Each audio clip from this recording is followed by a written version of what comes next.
a second then I thought I was going to be standing on stage for an hour with music playing behind me. Good morning, guys!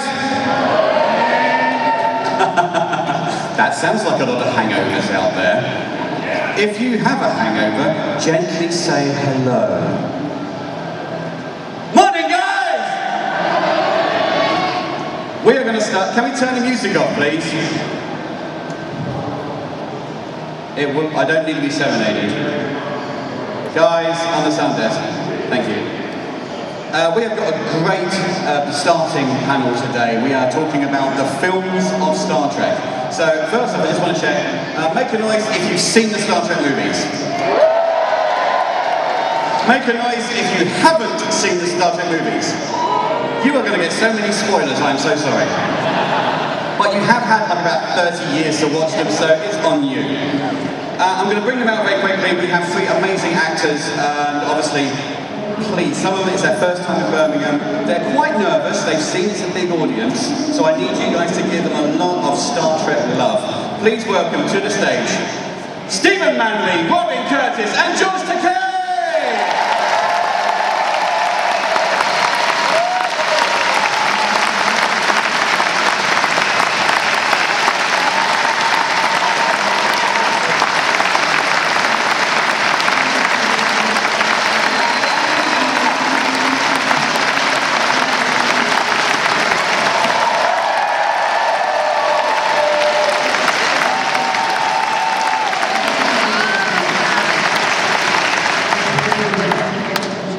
Right, just so you know, about halfway through the talk we are going to be putting it out to questions, but what we're going to be doing is we've got some roving microphone people in blue tops who will be running around, and we're going to do it clockwise for fairness, so we'll end up sort of starting in that group, and we'll go around that way. There's no stand-up mic, so I do apologise about that. Right, morning guys. Good morning. Can I just tap yours just to make sure it's actually... Oh, it is on, okay, that's good. Good morning. Like the Democratic debates. Generally, when it comes to people in our country. Well, my policy on that issue. Hang on, so you want this to be the democratic debate? We can... Well, for a moment it felt like that, yeah. So Robin, what are your views on education? Obviously today we're talking about the movies. There's a lot of feedback on here, guys. There is. I can't understand what he's saying. Really bad feedback. Okay, that sounds a bit better, thank you. This is the problem with the first panel of the day. You get all the sound problems.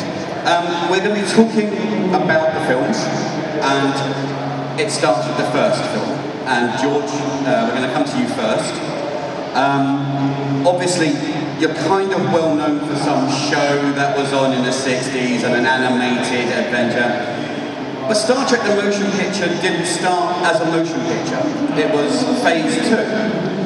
Can you talk a little bit about how you got involved in phase 2 and how it kind of changed into a film? Well, there's a huge background to Star Trek. As you know, Star Trek is 53 years old. We first came on the air in 1966. We were very low rate, and we really struggled to get the ratings. We all went out on promotional tours to get audience interest. We got a second season, which was a very lucky thing, but our ratings remained low, and NBC considered canceling the show. But by that time, by the second season, we had found a very dedicated audience. Some of you may be out there. No, this is England. It didn't air in England first back in 1966. So there was a small group of intensely dedicated Star Trek fans back in the 60s. And when they heard that Star Trek might be canceled, they began... Star Trek fans are a unique breed of people. They are activists. They take action. And they began a campaign, a letter writing campaign, which swelled and swelled, where both Paramount Pictures and NBC was flooded with intelligent fan members asking that Star Trek be renewed. And I must say, my father was one of them. I was very touched by that. He was very forthright. He announced, he wrote at the very beginning that I'm George Takei's father, so I have a vested interest in writing this. However, he said beyond that, Star Trek is sending out and imparting a very important message in this divisive times. Because in the 1960s, that was a turbulent time for us. We had the Civil War, the Civil Rights Movement going on. The Civil War was 100 years back. The Civil Rights Movement going on, where African Americans were campaigning for equality, and they were being assaulted by law enforcement officers with assault dogs and fire hoses. And we had the Vietnam War going on, which had divided the nation. Those that were intensely for the war, and those who were active in the peace movement, of which I was one. And so it was a very divisive time. And my father said, at a time like this, Star Trek is sending out an important message, saying that this world is one. The Starship Enterprise is a metaphor for Starship Earth, bringing all different parts of the world together, working in concert as a team. This is an important message. So please renew Star Trek for another season so that this important message can continue to be imparted. And Paramount and NBC listened to that, and they gave us a third season. We thought, well, now we're really going to have a chance to do something.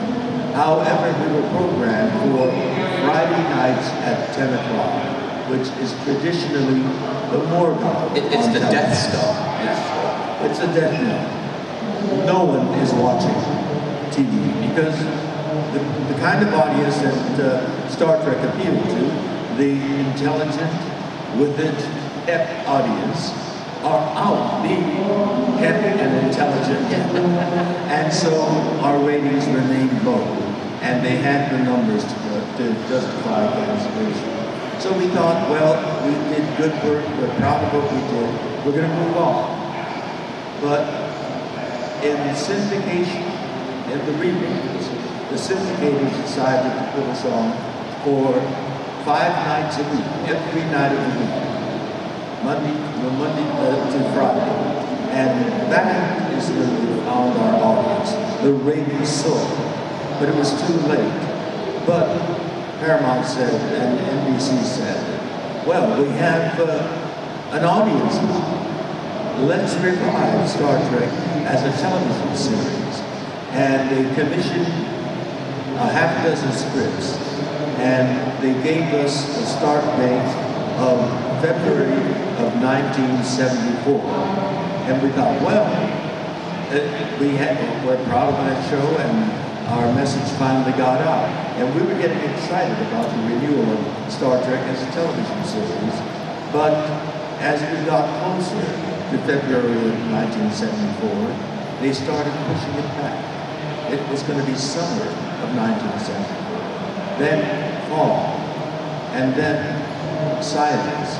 And we thought, well, that was an exciting idea. It's not going to happen.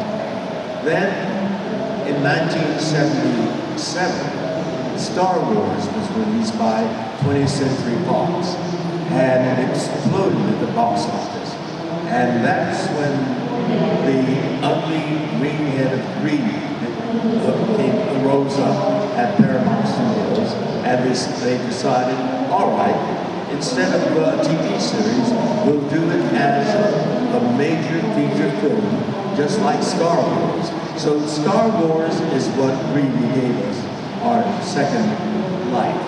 And they announced that we will start filming on such and such date in 1978. And we were fully prepared to hear of that date being pushed back.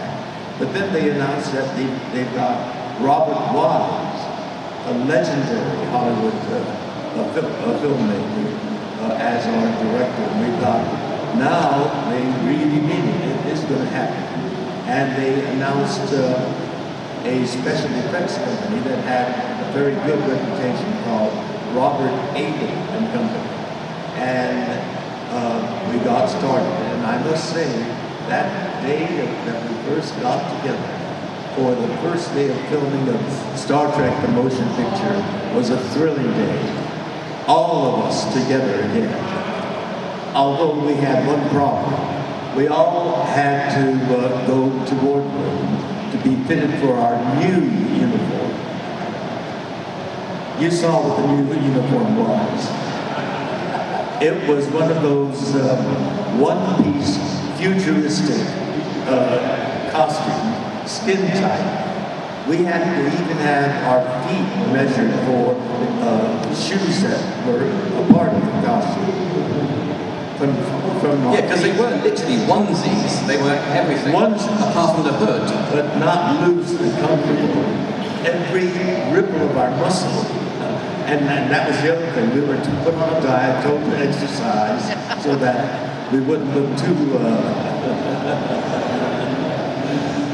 voluptuous. But that goes to something, because it was more than a decade from the end of Star Trek the show to the first day on this new Enterprise set. Did you guys fall straight back into character, or was there kind of a couple of days that you really had to work on this? It was a thrilling, exciting thing. I mean, getting fitted too was, part of it. But just the idea of doing something 10 years after we were canceled, we read the script, and our characters had grown. We were a decade older. And so it took a little huffing and puffing at the fitness center to get rid of some of that age and that costume. So it was an exciting time. It was everything about it was exciting. We got started, and Bob Wise was a very laid-back director. He was very sat on that high director's chair. He has glasses on. He was like a wise owl, and he wasn't saying too much. He just whispered to the cinematographer, and things would happen. And as we got midway through, the suits started coming onto the set, looking very concerned. It turned out that the special effects weren't being delivered. Robert Abel was not that able, and they were very concerned about that. It turned out he wasn't doing anything that was presented, and so they changed special effects people in midstream, and that was very costly, and that delayed the production. So it was a production that went way over schedule, way over budget, and way over patience. And we had anxieties instead of excitement when the film was to be released. But then the excitement came back up because they announced that it was going to be premiered in Washington, D.C., and that the Starship Enterprise mock-up was to be donated to the Air and Space Museum in Washington, D.C. So we went to the film there, wined and dined, a game of opening, and we sat in the theater and watched the film. And Walter was seated next to me. About midway through, we realized all we were doing was playing on. I mean, how often can we be amazed?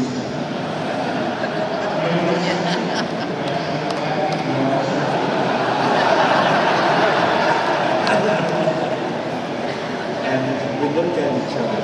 What's happening? It turned out that was what happened. All from beginning to end. Now, I'm going to jump over Star Trek 2 for the moment, which obviously I'm sure you are very happy about the new uniforms that weren't skin tight. And I'm going to move to Star Trek 3 because obviously I want to bring you two into it. Robin, obviously you came in, and this was this was kind of a film of change. Well, before she came on board, we had another Saavik character. Kirstie Alley. Kirstie Alley. And she was a presence when she came on set. She was a take charge lady. And I told her, she had this very sultry look in her eyes. And I said, you look like you have Ruth Roman eyes. Ruth Roman was a big, big star in the 50s and early 60s. Kirstie said, who was that? She didn't know this big star from my youth, my teenage days. And I realized she was another generation. She didn't know one of the big movie stars of my growing up. And then for the next one, Robin came on board, and she was a totally different presence. Scintillating, energized. Well, absolutely delighted with playing Saavik. And she was, like, Saavik is the total opposite of Robin's personality. So it was a dramatic change we saw, and we were delighted. But with both of you for the thing, it was definitely a replacement and a change, because you came on board playing the second Saavik, and Stephen, you came on board playing a younger Spock. Because how many people here used to watch Kung Fu with David Carradine? Stephen, I first saw him years ago playing young Kane. So this was because you were quite a veteran of TV by the time you came on board. Yes, I would. Can everybody hear me all right? Yeah? So before we come on, so Robin, how was it for you coming on board to play a character that had been played before? How was the audition process for you? Well, the audition process was actually, I thought, very unusual, very gentle. Normally, guys, you know, you go to read for a part, and if you're remotely successful, you get to go to the next step, which is called a callback. And now there are more people in the room, and very often you aren't even introduced to those people, but you're just trying to recreate whatever it is that worked the first time, the second time, and maybe to continue to keep going forward. But in this case, I had a lovely little meeting with the casting department. I wasn't aware of what the part was because it was very secretive. It was all being handled very top secret at the time. And I remember saying offhandedly, if I were to be a part of a science fiction project, I would love to play an alien of some kind. And I didn't know that was probably that was going to be relevant. And the next, I met them. We had a lovely meeting. Stuart Jensen and Elsa Bergeron.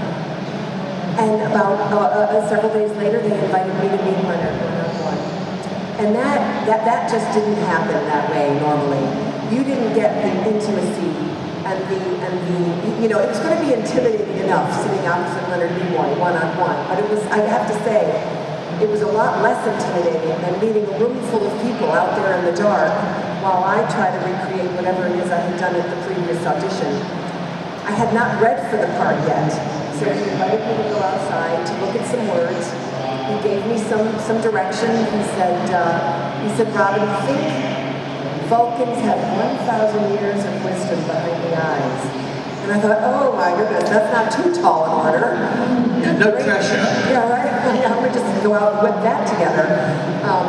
Anyway, he was just such a gentleman, and he was so generous. You know, in the beginning, your resume is pretty pathetic, to be honest. And I had these old musical theater credits from some little sleepy theater in upstate New York. And he actually said to me, so what was it like to play Aldonza in Madame La Mancha? And what was it like playing Nancy and Oliver? You know, because I played all the wenches in musical theater. And I just thought he was just very sweet and gracious to me. And he shook my hand at the end of that little meeting with one another and said, I have no doubt you can play the part. And he said, now it's up to the powers that be. I did not know who those powers were, but he taped everything we did. He videotaped it so that I didn't have to go back and under great deal of pressure, try to recreate what I had just done with him. And so at some point I went over to say hello to Harv Bennett. I was invited to shake his hand, just right at his office door, and just introduce myself, and then eventually the screen test. And just like one of the gals was telling this morning, April, over our meet and greet, there was a lot of focus on look, her appearance, and so they tried green makeup and different hairstyles and all this other business, and they finally settled on the look that you see. What I wanted to say, and thank you for asking me about all of that, I want to say that Harv Bennett and Leonard Nimoy treated me as if the part was beginning in that moment, so it was lovely not to feel, although I knew I was filling someone else's shoes, to feel like I had to recreate. Yeah, you were allowed to do what you wanted. It was new, right?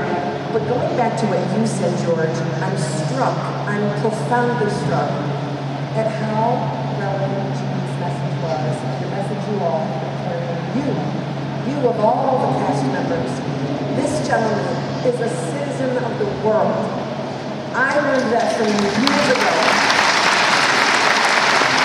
You, singularly, have been the most active, the most vocal, the most truthful about the state of things and standing up for right and justice and tolerance. And right now in our country, I'm so embarrassed by what's happening in our elected official. I can't even say his name. And I think Gene's message about celebrating differences and embracing infinite combinations means so much more now than it even did 50 years ago. So thank you for the hard work. Thank you for staying up because it's We're all in this together. and thank you. So, Stephen, when we had the opening ceremony yesterday, you did mention how, so we're getting a lot of feedback again, The guys. reverb is terrible, yeah. You spoke about how when you auditioned for Young Spock, you didn't know, guys, it's really bad feedback here. You were saying how you didn't know who you were playing until literally the end. I mean, how did that come for you? Gotcha. I had a manager at the time who called me on the telephone and she said they want to see you over at Paramount for Star Trek 3. But they, So you knew it was Star Trek 3? I knew that it was Star Trek 3, but I didn't know who I was auditioning to play. Very, very unusual. I got to Paramount Studios and Leonard Nimoy had a secretary. I can't remember the lady's name. Very, very nice. I think it was Sylvia. Lots of hair. And she looked at me and she said, "Oh, Leonard will see you now." There was nobody else there. And the door opened up and Leonard was sitting behind his coffee table that was piled up with fan magazines and Star Trek dictionaries and encyclopedias and all of that kind of stuff. And he was like this, and he had his glasses on, and he just said, "Come on in, Steve." And just like that. It was very, very relaxed. He had seen my work in a TV show that was written by a dear friend of mine. You guys all know the TV show Dallas, right? I did a short-lived television show called The Married Machine for the man that created Dallas. And in that, I had a speech impediment and made all these nice little sculptures, kinetic sculptures that moved. The Married Machine is my sculpture. And this man and I became good friends. And about a year later, he wrote another TV show called The Secrets of Midland Heights. It was sort of like Dallas and Knots Landing in the Midwest. And he just wrote a character in there for me, which was very, very kind. And one of the episodes that I was in, there was a carnival taking place in the little town in the Midwest. And I had lost my mom while I was away on a Boy Scout trip. And I stumbled into a tent where a woman named Zora Lampert, you guys would recognize her in a second. She always played a gypsy, a fortune teller, a very heavy Italian or ethnic mystical woman. They hired her to play this gypsy fortune teller who took a liking to me and was trying to help me get in touch with my mom's spirit. It was a great episode. I had never worked with such a heavy, method actress in my life. During rehearsals, she would just sit there like this and look at me. And she would try and pick up on my energy. You know, and usually when you shoot a scene, you break in between. She wouldn't do that. She would just sit there and stare at me and trying to get my... And I knew what she was doing, so I played into it. David knew that I could handle it. So Leonard said, first thing, so you worked with Zora? I said, yes, I did. And we actually became quite close. She wrote me a beautiful letter after this shoot. You know, wonderful, tender, beautiful scenes that we did. And I said yes. And he said, I want you to bring what you did with Zora to this. He said, there's a scene in this that requires that type of thing. He said, you don't have any dialogue, but I want you to bring some of that same energy. And if you can do it with Zora, and I think I can trust you can do it for me. I went back a second time to the meeting. They opened the door. It was Leonard again. And he said, all right.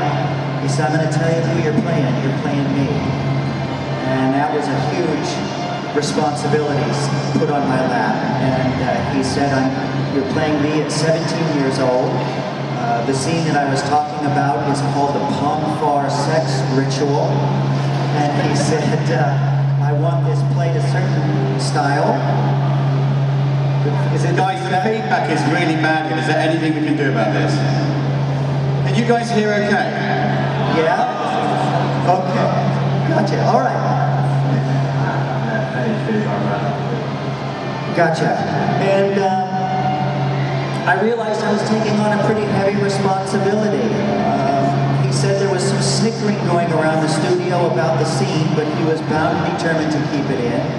And like I said last night, he took off his glasses, he put them on the table, and he said, since you're playing me, I want to tell you something. He said, I've been on theater, I've done a lot of feature films and television. He said, I've even done Shakespeare. He said, but everybody's going to remember me for the rest of eternity as Mr. Spock, and you're playing me at 17 years old. And I trust and implore you to follow my lead and have the same respect for the character, the fans, and the entire Star Trek culture that I do. He said, this will hang with you the rest of your life, Steve. Will you do that for me? I said, absolutely, yes, I will. And that was the lead that I took. So that is how the whole thing took place. He said, we'll see you in a couple of weeks. We'll get you some brown contact lenses and get your ears molded, and I'll see you on the set. Right, we're going to open it up to questions. I will say this could be fun because we can barely hear on the stage because there's a lot of feedback on here. We can't hear each other, right? Yeah. I didn't hear his So we're going to go to number section over here. So have we got someone with a microphone over here? No, there's nobody with a microphone. I like people with microphones. No, I've got nobody with a microphone. Okay, let's change this. I'll ask you another question. Not to be a pain in the ass, but why can't that be fixed? Because you don't understand, we're hearing a deafening sound coming at us, and we can't hear each other. And I don't know why they can't fix it. But there's a large amount of people around the sound desk, I think they are.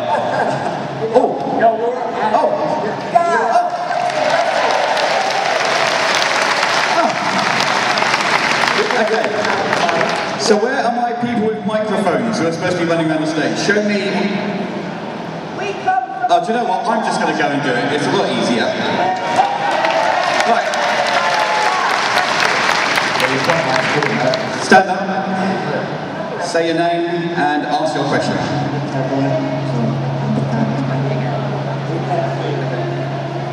What's your question?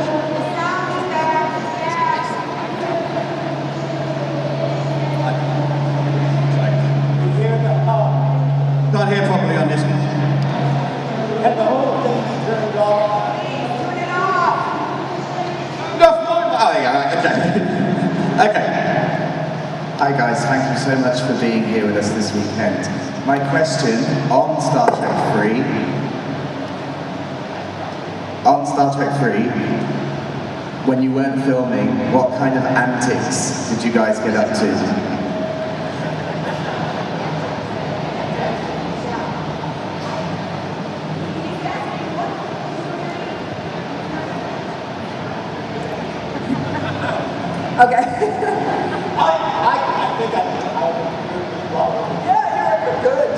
They can hear you perfectly fine on the microphones now, so you should be able to speak okay. Fine.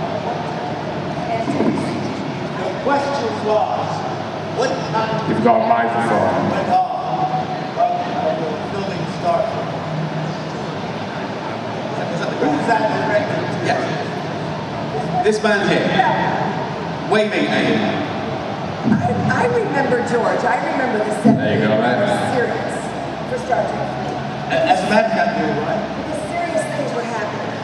And as a guest in your story, I think, guys, that there's a certain unspoken etiquette when you're the guest. And that's to pay attention to the seasoned storytellers.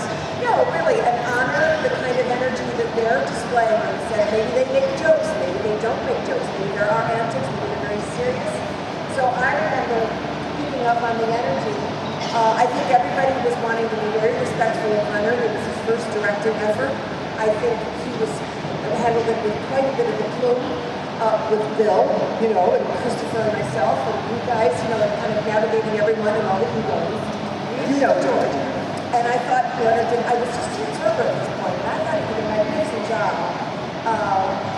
And so I think the set was a little more serious, because I remember observing that Star Trek 4, I have pictures of us. We posed and we made faces. You know, we were doing funny things with each other. We did not do that on Star Trek 3. We did not do that. Closer. Oh, closer? Really? God damn it. Okay. We're back. Anyway, in my estimation, the mood on the set was rather serious and focused. Not that it wasn't fun. It's just it was important. The themes were important. Well, the other part of that is you were brand new, and we were all trying to help you because we saw your reaching out. Yes. You were playing a vocal, a very sober, serious character.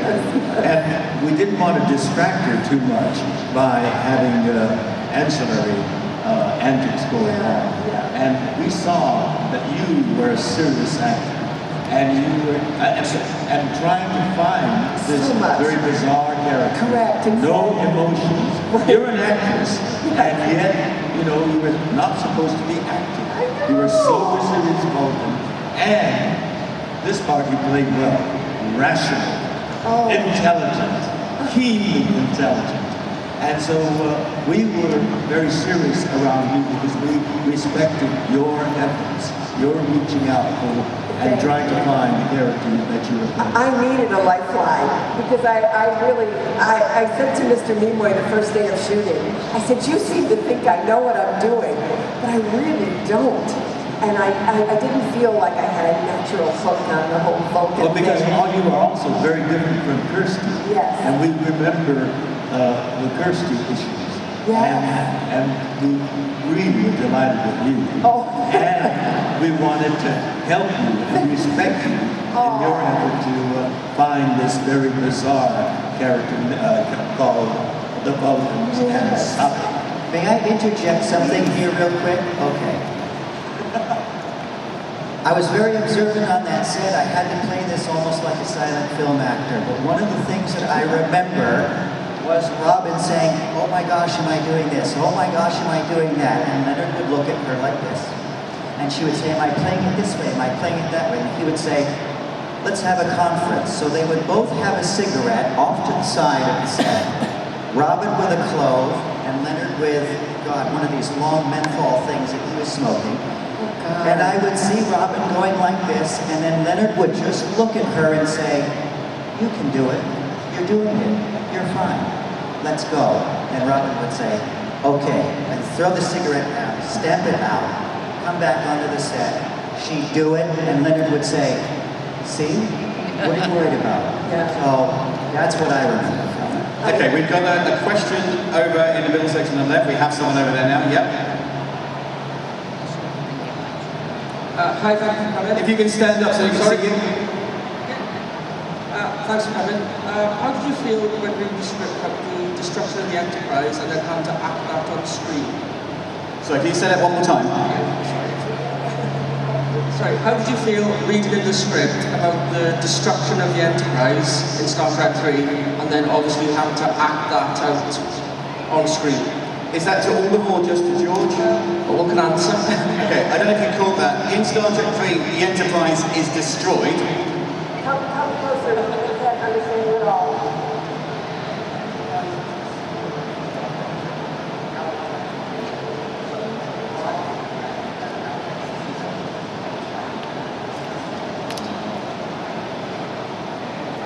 I'm trying to recall back. You know, it's been decades since I saw the film, but I haven't done the preparation for this, and I didn't know that question would be coming up. I'll hand it over for you guys first. I don't know if this will answer your question, but I remember thinking about Star Trek 3 that there was so much loss. You know, the story begins with the loss of Spock again. That's where the story starts. And then you have the loss of David, and you have the loss of Genesis, and you have the loss of the ship. And I remember watching all of you. You know, you were so cute earlier, George, with the awe. You know, because we, you know, in science fiction, you are reacting to something that's not there. So everybody establishes a correct eye line. They say you have to look right at that, you know, bright light, and then follow it across the stage, and hopefully everybody's eyes move at the same time. But I do remember that you all acknowledging the destruction of the Enterprise. I thought it was quite moving, and just stunning. You all portrayed it so beautifully, because obviously they're not actually seeing the ship blow up, they're having to conjure it in their imagination, and I thought you all sold it beautifully. I'm so glad you're here. You're my memory. Well, and where I can't remember, Stephen remembers. I'm right behind you, George.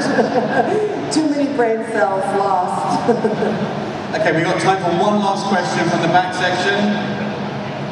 No, there's nobody at the... I'm going to ask one last question. It's going to be a lot easier and a lot quicker. So, one of the things about Star Trek 3, and this is to Robin and to Stephen, one of the things about Star Trek 3 was your Pon-farr scene, the rubbing of the fingers.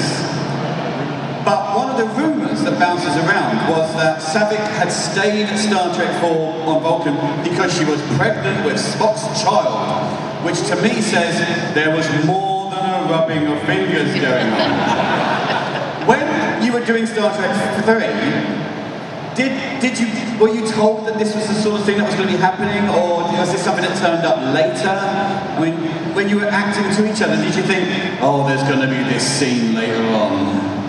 Well, I don't know about Stephen, but I was quite anxious about what that would be, because it wasn't indicated in the script exactly what the physicality would be, or how they would demonstrate Vulcan intimacy.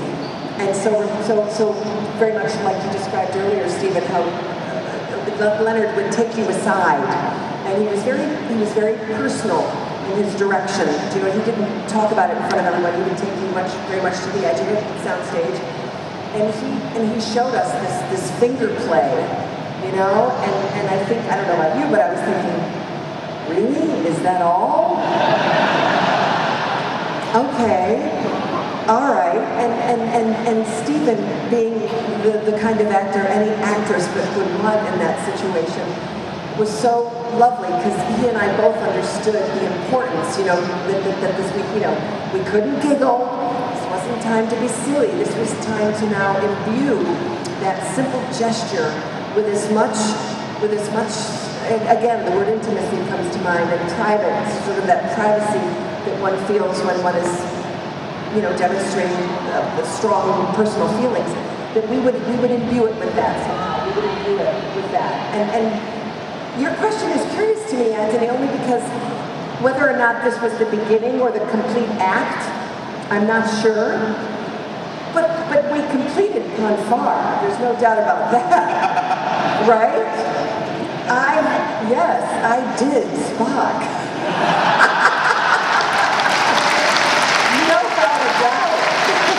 And on that bombshell, and probably a very often tweeted line today, yes, I did Spock. round of applause for our guests, Stephen Manley, Voyage, and Takei. I'm a television actor and I have to break in for an advert. I've got a new book out called They Called Us Enemy. It's based on my childhood. When I was 5 years old, my own country, the United States of America, categorized me as an enemy alien, which was totally crazy. And we were imprisoned for the duration of the war. And I wanted to reach young people with this story. So I could tell the story from the vantage point of an irresistibly adorable 5-year-old me, and to tell that story as a manga or comic strip, very accessible for young people. I want to reach young people because I remember I grew up on comic books and I absorbed in every information I got then, and I grew up with that knowledge.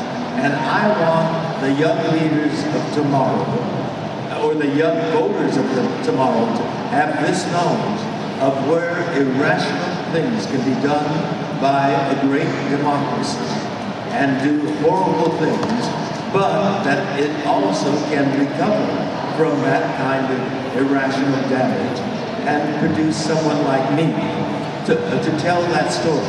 So if you can go to your local bookstores and ask for the title, They Called Us Enemy.